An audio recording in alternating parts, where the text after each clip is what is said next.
Good morning, class. In the last discussion, we have discussed the meaning of bias and two different tests to be applied in the cases of bias to determine whether there is likelihood of bias in the given circumstances of the case. I have also told you about the distinction and scope of these two different tests. My dear students, it seems that in English law, distinction between these two tests has been removed. In the case of Metropolitan Properties Company versus Lennon, the test of real likelihood of bias was given somewhat broader content. The court held that whether there was real likelihood of bias or not in a situation should be ascertained with reference to right-minded persons, whether they considered that there was real likelihood of bias. Thus, the question is to be decided by the court by applying the yardstick as to what a reasonable man would think about the matter, whether he would suspect bias in the circumstances given.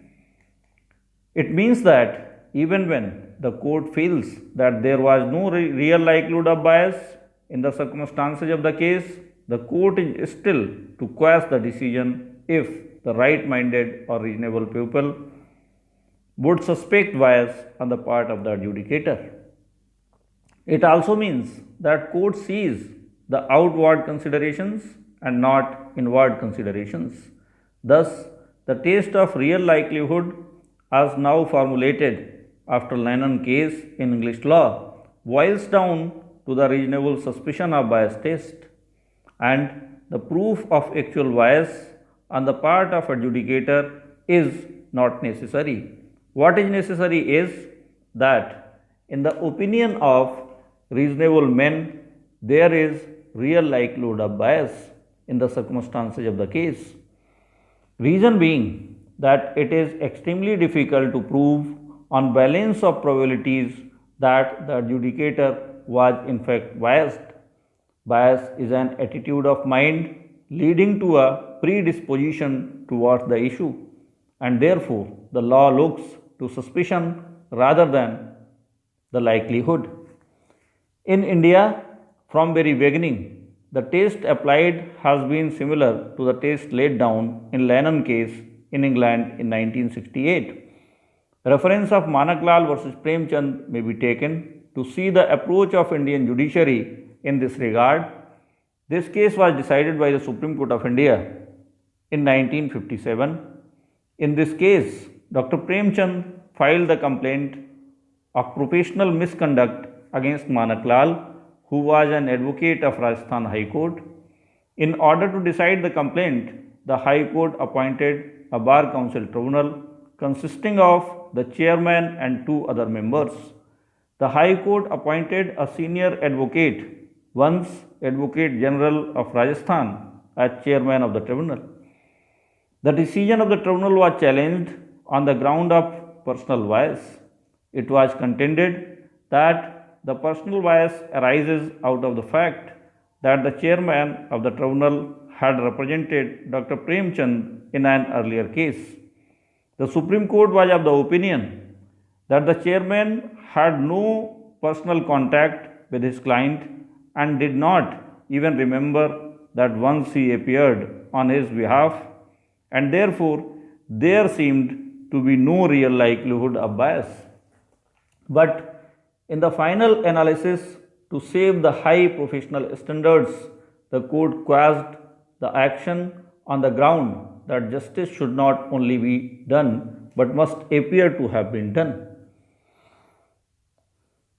Similarly, in the case of Parsarthi versus State of Andhra Pradesh, though the Supreme Court used the expression real likelihood, but this was based on the reasonable apprehension of the reasonable man fully cognizant of the facts.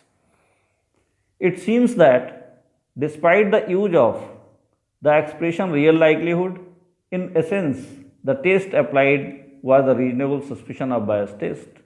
But it is also important to mention that it seems that this approach of the court restricts the scope of Lennon case decision to some extent, because in accordance to the approach of the Court of Appeal in Lennon case, it is a matter of impression and not of knowledge. Justice should seem to be done, not known to be done. Therefore, the actual knowledge of the facts is not the determining factor.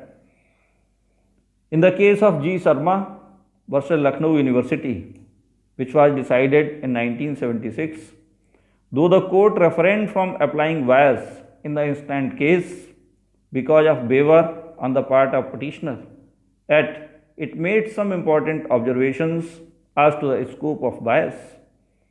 While doing so, the court adopted different expressions used from time to time in different cases.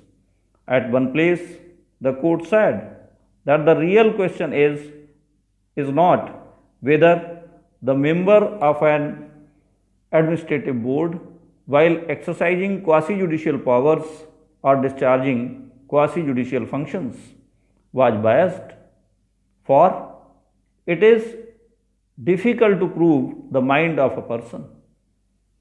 What has to be seen is whether there is reasonable ground for believing that he was likely to have been biased. At another place, the court formulated the principle that whether there is a substantial possibility of bias animating the mind of the member of the administrative board against the aggrieved. Thus, the court has used here the two expressions: reasonable ground for believing and substantial possibility of bias. It is important to observe that it is not clear what specific taste the court had in its mind, or whether it thought that all the various expressions were synonymous, and whether it was for the court to be satisfied as to the possibility of bias in the given circumstances, or it would apply the taste of a reasonable man. But the careful study and analysis of the decision certainly leads us to assume that the court was not proposing any departure from the reasonable suspicion of bias test. Therefore, it is undoubtedly clear that in India from very beginning it has been the approach of Indian Apex Court to apply the test of bias as interpreted and formulated in Lennon case in 1968, which seems to be more close and nearer to reasonable suspicion of bias test than real likelihood of bias. However, it is also important to mention one important and relevant fact, that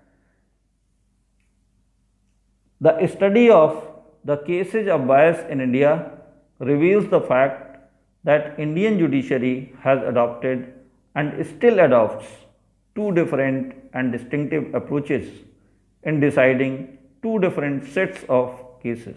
That is, one including the cases of personal and pecuniary bias, and other one includes the cases of subject matter bias or departmental bias or official bias or policy bias. Why the Indian courts adopts two distinctive approaches will become clear from our further discussion on different kinds of bias, out of which the first kind is the personal bias.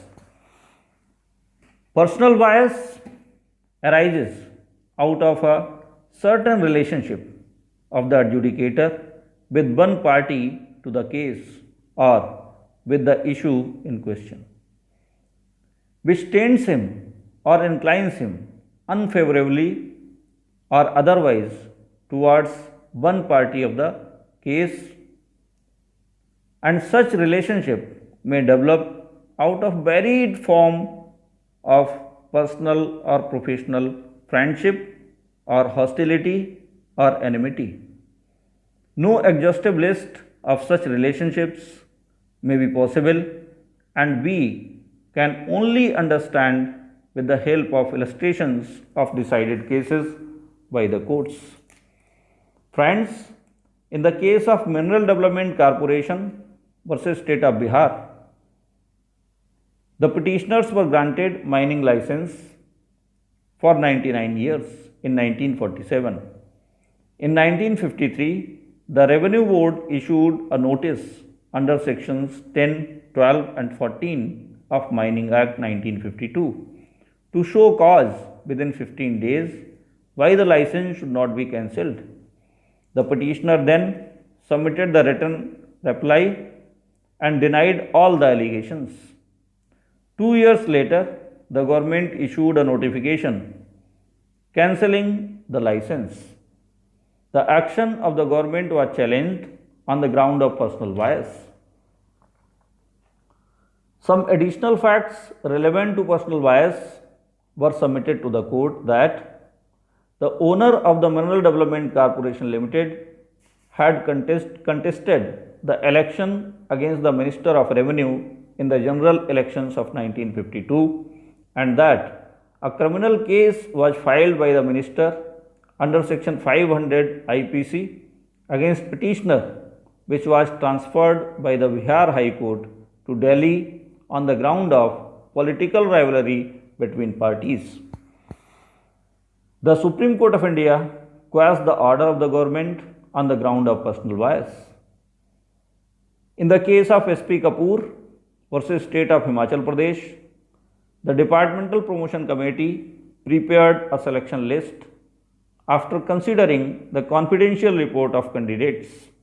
This confidential report of candidates was prepared by an officer who himself was a candidate for promotion. Therefore, the Supreme Court of India quashed the selection list prepared by Departmental Promotion Committee. You can also refer the cases like A.K. Krapak versus Union of India, Gangabai Charities versus CIT, Manak Lal versus Premchand, State of UP versus Mohammad Nooh, Padma versus Hiralal Motilal, Muhammad Yunus Khan versus State of UP, and many others, where the Supreme Court of India applied the test of reasonable suspicion of bias. But at the same time, the court seems to be sufficiently aware about the care and caution which is required in applying this test, and therefore, in the case of M.B. Timmayya versus UPSC, the Supreme Court cautioned that as a plea of mala fide, favoritism and clever exercise of power is generally raised by interested party, the court should not draw conclusion unless allegations are substantiated beyond doubt. In the case of Federation of Railway Officers Association versus Union of India, the court held that allegations of bias on imaginary basis cannot be sustained. In Tata Cellular versus Union of India, the Supreme Court says that it is necessary to ascertain what role that person played in the decision making against whom bias is alleged. The cases like R. Balakrishna Pillai versus State of Kerala, Ramanand Prasad Singh versus Union of India, Jaswinder Singh versus State of Jammu and Kashmir, and G.N. Nayak versus Goa University may be referred where the Supreme Court holds the opinion on the same line. Therefore, we can conclude that no uniform cut and dried formula can be laid down to determine the likelihood of bias. Each case is to be determined on the basis of its own facts and circumstances, keeping in mind that in order to sustain the confidence of people in administrative justice, it is desirable that even the slightest apprehension of bias be removed, because it would be worst day for the administrative justice if a person leaves the chamber of administrative authority feeling that the authority was biased. It seems that for the same reason, Indian Apex Court preferred to apply the test of reasonable suspicion in case of personal bias. In the next lecture, we will discuss pecuniary bias and subject matter bias. Thank you.